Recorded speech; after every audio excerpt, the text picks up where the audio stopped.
अब सोचिए आपके आपके प्राण बसे कहां हैं, आप कहां अटके पड़े हुए हैं। कृष्ण समझा रहे हैं इस दुनिया में बहुत लोग हैं जिनके प्राण कहीं ना कहीं अटके हुए हैं, दुकान में, मकान में, जमीन में, जायदाद में, संपत्ति में, रिश्ते में, नाते में, कहीं भी प्राण अटका के बैठे हुए हैं। ये मिले तो मैं खुश हो जाऊं, ये मिले ना मिले तो मैं तो बर्बाद। और इस दुनिया में चीजें मिलेंगी बिछड़ेंगी, संयोग वियोग का संसार है, लेने देने का पाने खोने का संसार है। इस संसार में हर पल घटनाएं घट रही हैं, घटता रहेगा कुछ ना कुछ। लेकिन अगर अपने प्राण इन वस्तुओं में बसाओगे तो वस्तु टूटी और आप खुद टूट गए। वीत राग भय क्रोध, गीता अद्भुत है, लेकिन इसको ऐसे नहीं पढ़ा जा सकता कि आपने वो सुना, सुनने के साथ साथ में आप जो है कहा कि अच्छा ये ज्ञान हो गया, लेकिन समझ में तो आया ही नहीं। भगवान की वाणी है ना, साधारण नहीं है। तो तोते को जैसे जैसे पिंजरे को हिलाया, राक्षस हिलना शुरू हो गया। तोते को जैसे ही पकड़ा, राक्षस को लगा मेरी तो गर्दन पकड़ ली गई, तोते को मारा, राक्षस मर गया। हम सब लोगों को ऐसी हालत होती है, कोई लॉटरी लग गई, हमसे ज्यादा खुश नहीं है, कोई नुकसान हो गया, डिप्रेशन में पहुंच गए। इतने कमजोर है आज के जमाने में लोग, छोटी छोटी बातों में डिप्रेशन हो जाता है। बच्चों की कोई कामना पूरी नहीं हुई, आत्महत्या करने को तैयार, घर छोड़ के भाग जाएंगे। बहुत कमजोर हो गए, इतना मन हमारा कमजोर है। अगर घर में हमारी कोई बात नहीं मानी गई, हमारी नहीं चली, तो आदमी कहने लग जाता है अन्न जल उठ गया मेरा इस घर से। कोई समझता ही नहीं हमें, कोई हमारा अपना है ही नहीं, बेगाने हैं हम लोग। और महिलाएं बहुत जल्दी ऐसे डामाडोल और निराश हो जाती हैं। क्या देते हैं ये लोग मुझे? 2 कपड़े, 2 टाइम का खाना, सारा दिन नौकरानी की तरह काम करो। जब कोई देखेगा, जिसका मौका लगेगा डांट मारेगा। इस घर में पराये बन के आए हैं, कोई भी तो अपना नहीं है। पति भी जब देखेगा सास भड़काएगी और ये आकर भड़केगा। फिर सास सारा दिन चिढ़ाती है, सबके सब ताने देते हैं। ननद आएगी, 15 दिन बाद आती है, आग लगा के चली जाती है। बहुत कहानियां हैं। और उसके बाद कोई घटना घट गई, अब यहां रह के क्या करेंगे, अब जी के क्या करेंगे। और माँ को रोज टेलीफोन पर कहानियां बताई जाती है। कोई छोटी घटना घट गई, बेटी अटैची बांध और निकला, और फिर काला कोट वाला व्यक्ति बीच में आ गया, रिश्ते जुड़ने नहीं देगा, क्योंकि उसको फायदा इसी में है कि दोनों पक्ष वाले लड़ते रहें।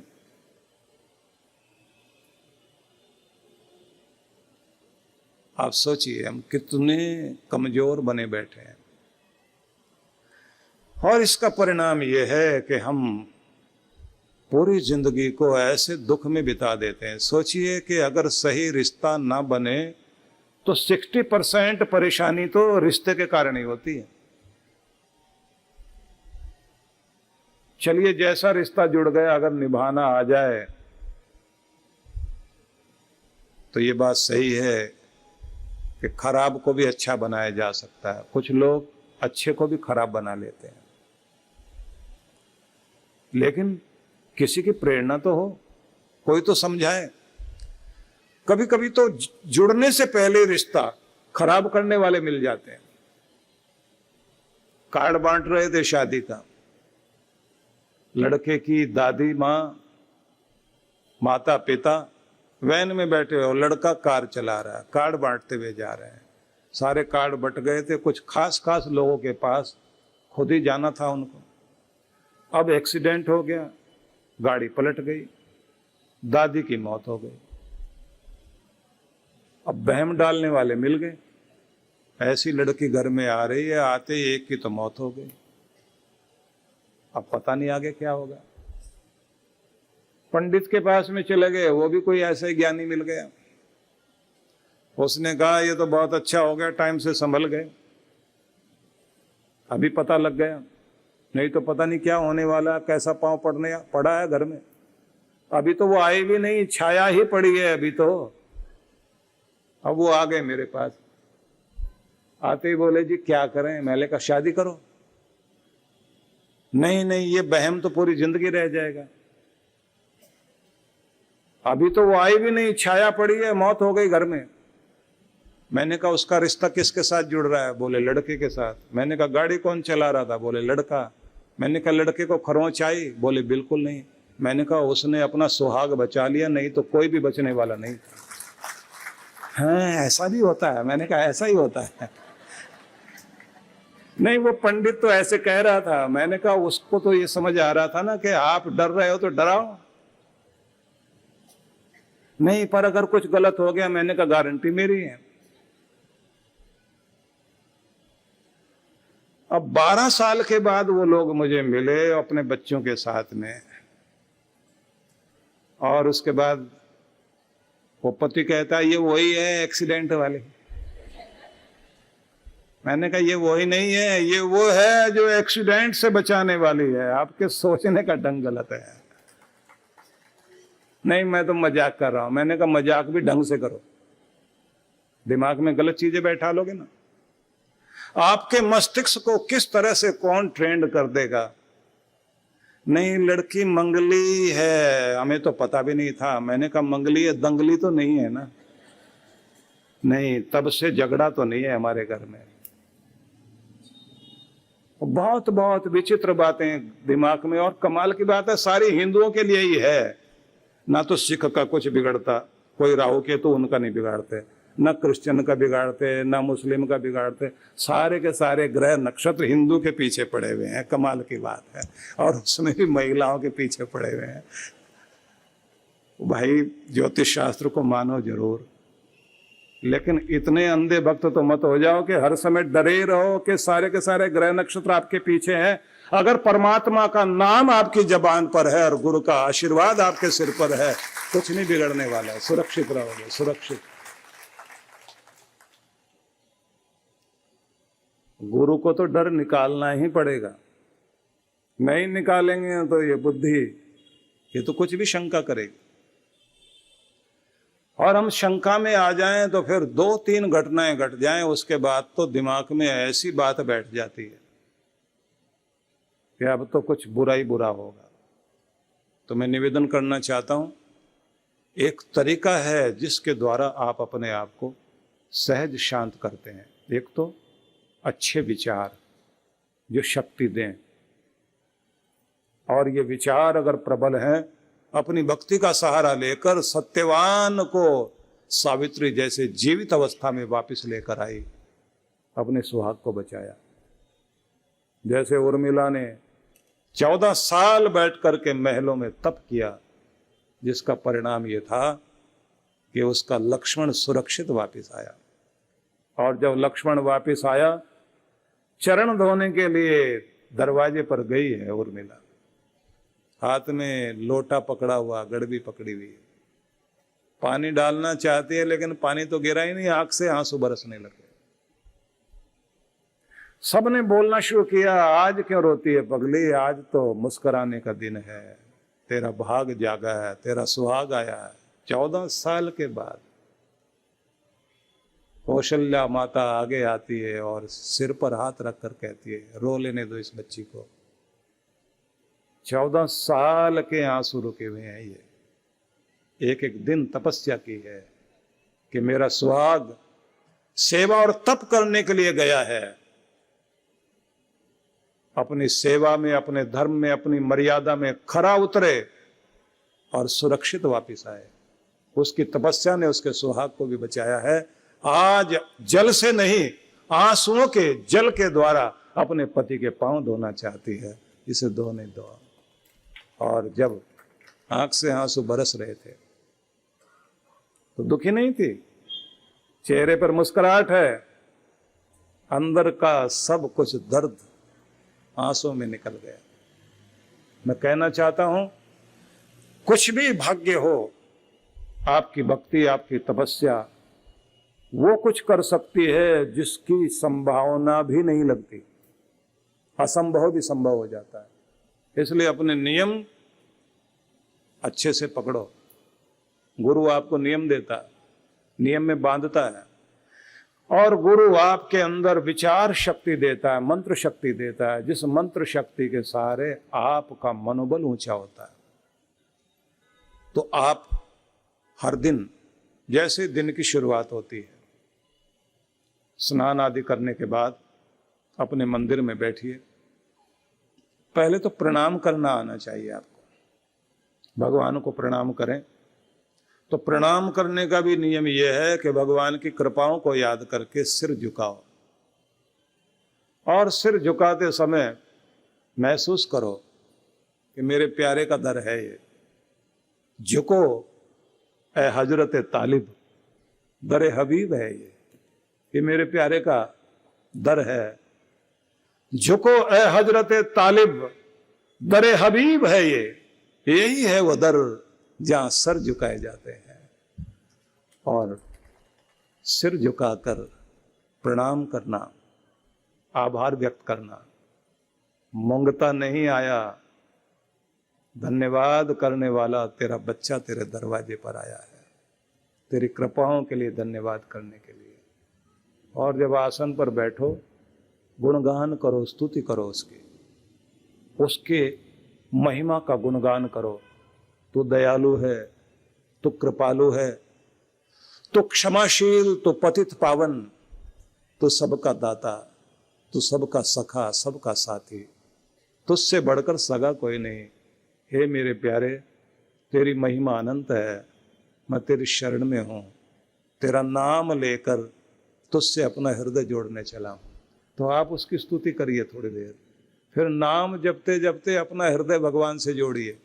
जैसे हृदय वहां से जुड़ेगा, दुनिया के विचार हट जाएंगे, शांत होकर आप अनुभव करोगे कि आपके अंदर शांति उतर रही है, परमात्मा का दिव्य प्रेम अंदर उतर रहा है, दिव्य आनंद आपके अंदर आ रहा है।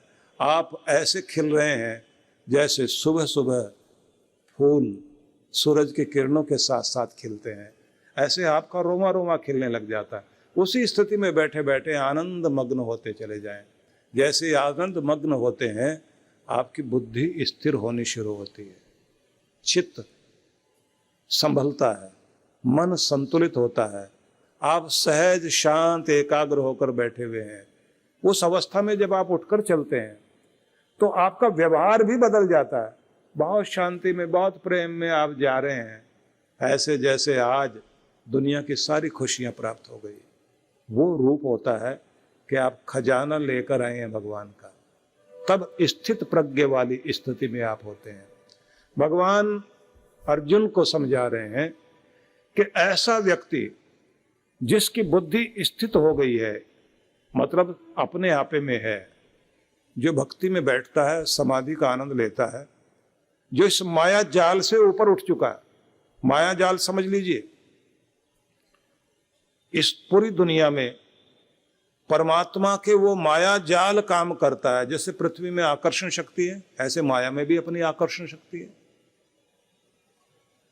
वे चीजें आपको ज्यादा अपनी तरफ खींचती हैं जिनसे आपको बचाना है। जैसे स्वाद आपको अपनी तरफ खींचेगा। अब ये जो पानी पूड़ी वाले हैं, वो अपनी तरफ खींचेंगे आपको। आप खड़े हैं वहां, इतने बेचैन हो जाते हैं कि उसको ये कहते हैं, भैया पहले मुझको दे। लेकिन आपको पता लगता है जब आप उसे देख रहे हैं कि वो बेच रहा है और खाने वाले खा रहे हैं, तो दूर से खड़े होके ये देखो कि ये बेच क्या रहा है। स्वाद, जीभ का लालच। सेहत है इसमें? बोले बिल्कुल नहीं। फिर क्या है इसमें? बीमार तो हो सकते हैं, इसकी तो गारंटी है, बाकी सेहत नहीं है।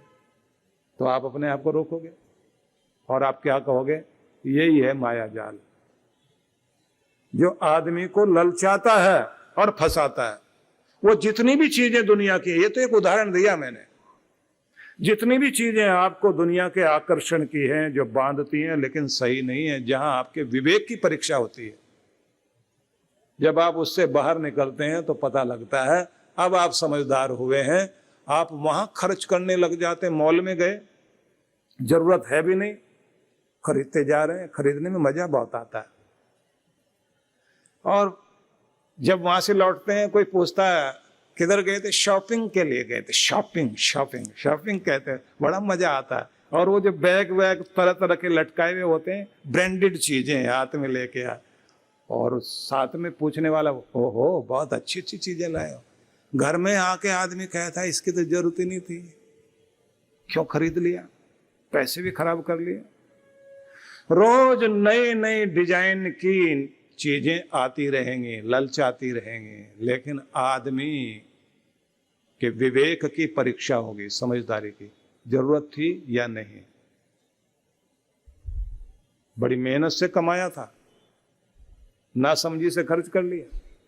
जहां देना चाहिए वहां हाथ कांपते हैं, और जहां नहीं देना चाहिए वहां तो ऐसा दिल खोल के आदमी। सोचिए, विवेक चला जाता है माया के सामने। इसलिए कहा जाता है माया भगवान की सेक्रेटरी है। वो अपने तक, भगवान अपने तक नहीं पहुंचने देते, कहते हैं पहले माया से मिलो। अगर माया तुम्हें पास कर देती है, वो उलझ जाएगी, इधर उधर खिलाने पिलाने में बैठा देगी, चीजों में भटका देगी। अगर आप वहां भटके हुए हैं तो भगवान तक नहीं पहुंचोगे। और अगर माया के पहरे को पार करके आ गए और भगवान तक पहुंच गए, ध्यान लग गया, भक्ति टिक गई, तो कहते हैं देवता भी आसमान से फूल बरसाते हैं। अंदर महसूस होता है कि जैसे हमारे ऊपर फूलों की वर्षा हो रही है, जैसे मानन से भर रहे हैं। क्योंकि देवताओं को भी लगता है पृथ्वी पर सुलाने के सारे साधन मौजूद थे, उसके बाद भी आदमी सोया नहीं है, तो इसका स्वागत किया जाना चाहिए, इसका सम्मान किया जाना चाहिए। तो सोचिए, इस पहरे से बाहर निकलकर कोई आदमी जाग जाए तो देव शक्तियां भी सम्मान करेंगी।